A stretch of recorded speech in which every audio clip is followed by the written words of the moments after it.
ఇప్పుడు మనం ఒకటే ఉన్నది, ఈ 6 గ్యారెంటీలు ఎప్పుడైతే చెప్పిందో కాంగ్రెస్, అయ్యా కేసీఆర్ చెప్పి మోసం చేసి నాశనం అయ్యిండు. ఆయన ఎంతమంది ఉసురు పోసుకున్నారు, రైతులన్నీ భూములు మల్లన్న సాగర్లో గుంజుకొని హరీష్ రావు మరి కేటీఆర్ ఏమో ఇక్కడ కుత్తబట్టిండు హైదరాబాదు, కవితనేమో శంకర్పల్లి కుత్తబట్టింది, ఇక్కడ సరే మల్లన్న సాగర్ ఏమో హరీష్ రావు కుత్తబట్టిండు.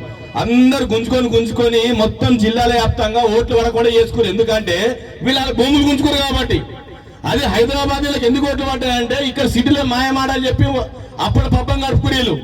ఒరిజినల్ ఓటర్ ఇలా కరెక్ట్ బుద్ధి చెప్పి టీఆర్ఎస్ కు. ఎందుకంటే బిడ్డ 10 ఏళ్ళు మా రక్తం తాగిర్రు, ఇక చాలు ఇంట్లో కూర్చో కేసీఆర్, నువ్వు కట్టుకున్న ఫామ్ హౌస్ 100 ఎకరాలు 1000 ఎకరాలు అయింది, ఇంకా రేపు నీకు ఇస్తే ఇంకా 5 ఏళ్ళు అది 5000 ఎకరాలు చేస్తావు నాయన, ఒత్తిగా నీ పాపం మండింది అని చెప్పి రైతులు ఎక్కడెక్కడ ఉన్నాయో మారుమూల గ్రామాలు మారుమూల జిల్లాలలో ఎక్కడో మన తెలంగాణ బార్డర్ జిల్లాలలో కేసీఆర్ కి చంపబెట్టు దెబ్బ పెట్టిర్రు ఆయన.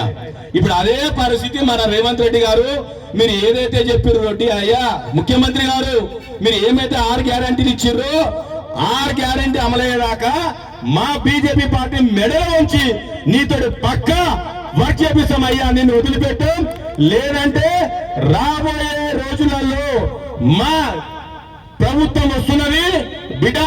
ఎవరైతే కబ్జా కొరలు చేసిర్రో, ఎవరైతే ఎన్ని దోసుకుర్రో టిఆర్ఎస్ పార్టీ బీఆర్ఎస్ మారిన వాళ్ళు, అదే విధంగా ఇప్పుడు కాంగ్రెస్ వాళ్ళ దాన్ని ఏమంటారు పెద్ద వేరే శాస్త్రం ఉంది, వాళ్ళ బాటలొక్కి వాళ్ళు దోసుకుని జమ చేసుకున్నారంట. వీళ్ళు వాళ్ళు పంచుకుందామని ఏం చేస్తుర్రు, మెల్లగా కాంగ్రెస్ షురు చేస్తారు దోసుకోడు. అది మన కంటికి అనిపిస్తలేదు. కాంగ్రెస్ సభకి నీరులాగా మంచిగా దోసుకోడు స్టార్ట్ చేశారు.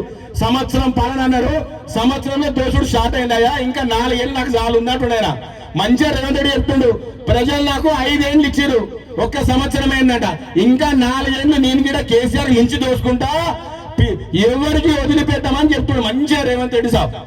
అందుకే మేము ఏం చెప్తాం, రేవంత్ సాబ్ నువ్వు దోసుకున్నా కేసీఆర్ దోసుకున్నా అన్ని కక్కిస్తాం. వచ్చే ప్రభుత్వము తెలంగాణలో గోలకొండ కిల్లా మీద బీజేపీ జెండా ఎగరేస్తామని ఈ సభాముఖంగా చెప్తున్నాము. జాగ్రత్త బిడ్డ, ఖబర్దార్. రాబోయే రోజుల్లో బీజేపీ ప్రభుత్వం ప్రజలందరూ రెడీగా ఉన్నారు. ఎప్పుడెప్పుడు ఎలక్షన్ వస్తుందా మన ఈవీఎం బటన్లు వస్తుందే కమలం భూమి మీద కిర్రమని మోగుతుంది బిడ్డ. ఇది పక్క రాబోయే రోజులలో మనమే గవర్నమెంట్ ఫామ్ చేస్తున్నాము. ప్రతి ఒక్క బీజేపీ కార్యకర్త ఒక 100 మంది సమానం. మన బీజేపీ కార్యకర్త అది ఎవరైనా సరే, ఏ కార్యకర్తకి ఇంత పెద్ద గౌరవం లేదు, అది మన బీజేపీ కార్యకర్తకు ఉన్న గౌరవం ఏ పార్టీలో లేదు.